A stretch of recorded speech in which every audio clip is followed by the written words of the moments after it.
Bonjour, mon nom est Jean Béliveau et c'est le 14 mai 2026. Et j'ai ce discours ici pour vous. C'est au sujet de la conscience, de la sagesse et la transformation de l'être humain. Ben, mes amis et mes frères et mes sœurs, peuple du monde, nous parlons souvent du futur de l'humanité. Nous parlons de technologie, de progrès, de système, de pouvoir et de transformation du monde. Mais il existe une question encore plus importante. Une question que chaque civilisation finit par rencontrer. Excusez. Mais il existe une question encore, oui, plus importante, c'est ça. Une question que chaque civilisation finit par rencontrer. Euh, euh, Qu'advient-il d'une société lorsque l'être humain cesse de se comprendre lui-même? Car le plus grand mystère du monde n'est peut-être pas la technologie, ni les machines, ni même les étoiles. Le plus grand mystère est la conscience humaine. Nous vivons dans une époque remplie de bruit et les écrans ne s'arrêtent jamais. Les informations circulent sans fin. Les opinions s'affrontent chaque seconde. Les émotions sont amplifiées. La colère devient spectacle. Et la distraction... Non. Et la distraction permanente éloigne souvent l'être humain de lui-même. Alors, beaucoup de personnes vivent entourées d'informations,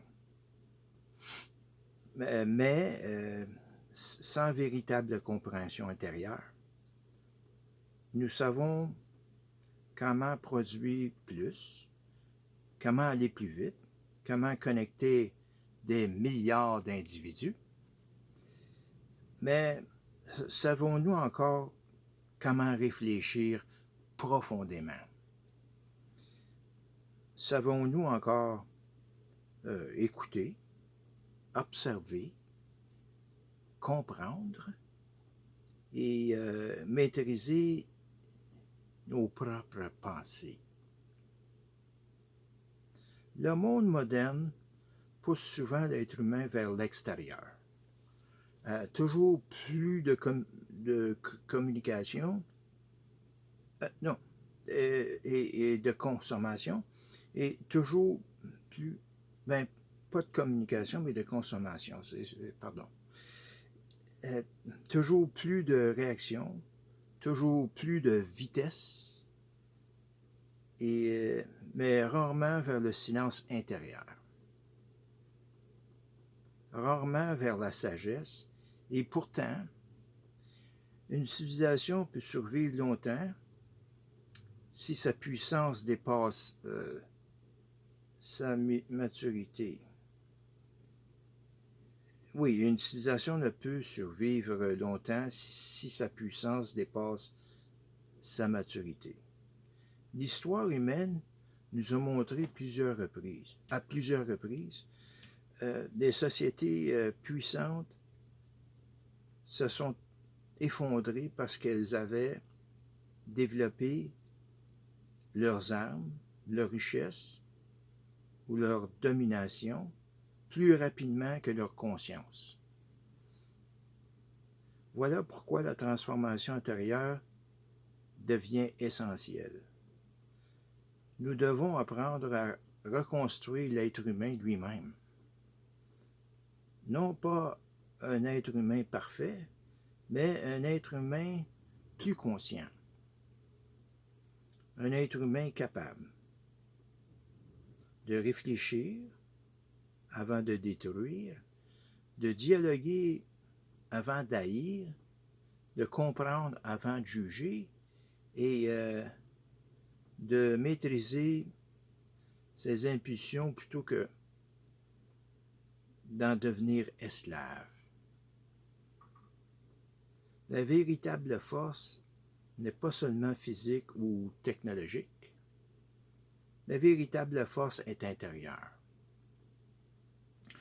C'est la capacité de rester lucide dans le chaos, de conserver sa dignité dans les conflits, de penser librement malgré la pression et de préserver son humanité dans un monde qui tente parfois de transformer l'individu en simple consommateur ou en simple donné.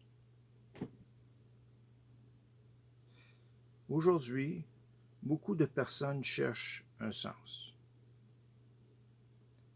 Elles ressentent un vide intérieur que la consommation ne peut remplir.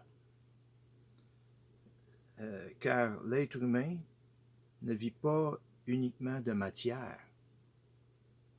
Il vit aussi de sens, de coopération, de relations humaines, de réflexion et de quête intérieure. Sans cela, même une société avancée peut devenir spirituellement vide. La sagesse n'est pas une faiblesse, elle n'est pas une fuite du monde. La sagesse est la capacité d'agir avec conscience. C'est comprendre que chaque action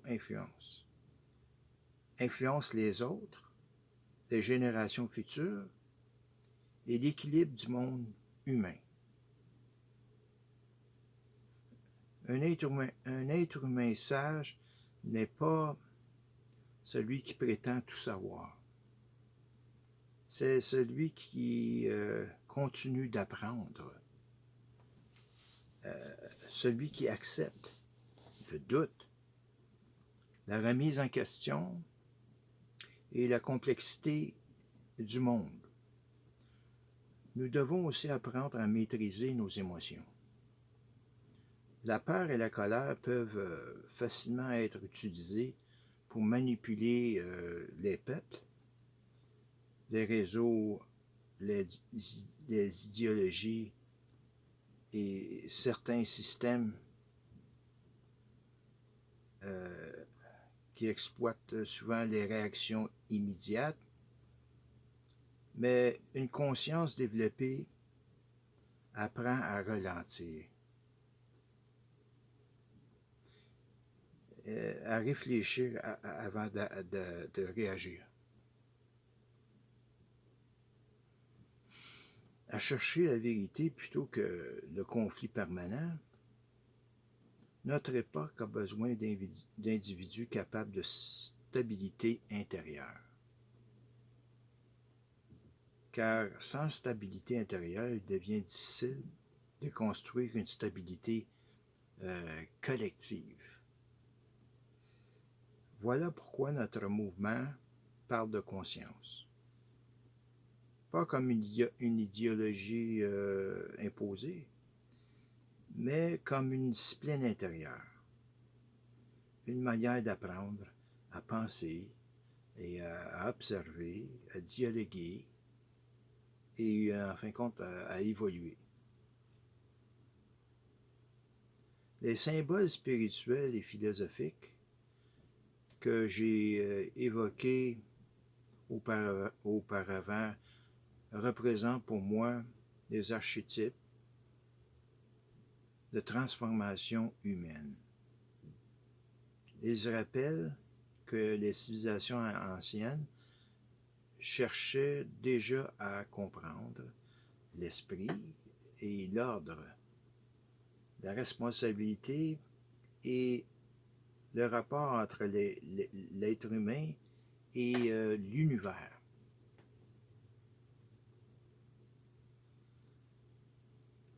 Mais notre objectif n'est pas de retourner dans le passé. Notre objectif est de réunir la sagesse ancienne, la connaissance moderne et la conscience humaine. Car le futur ne pourra être équilibré que si l'être humain évolue aussi. Nous devons créer une culture qui valorise la réflexion, l'éducation, la maîtrise de soi, le dialogue et la recherche sincère de la vérité.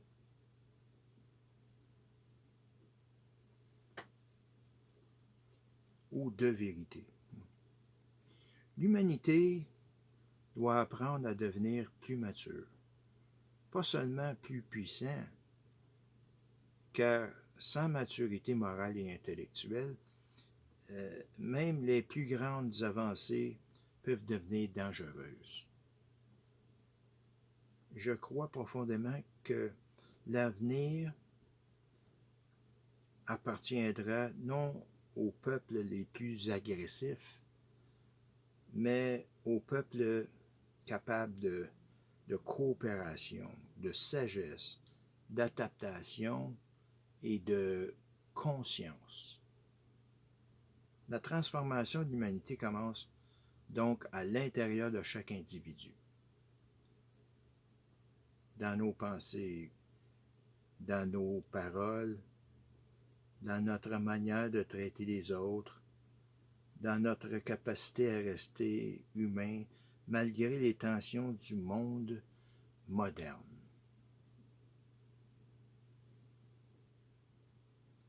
Oui.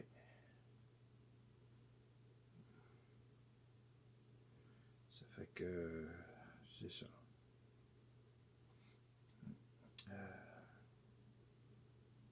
Ça fait que nous ne changerons pas la civilisation uniquement avec des machines. Nous la changerons aussi avec la conscience. Et peut-être qu'un jour, les générations futures comprendront que la plus grande évolution humaine, ou la plus grande révolution humaine, n'était pas technologique, mais intérieure. Oui, intérieure. Merci à tous et à la prochaine. Bonne soirée à tous.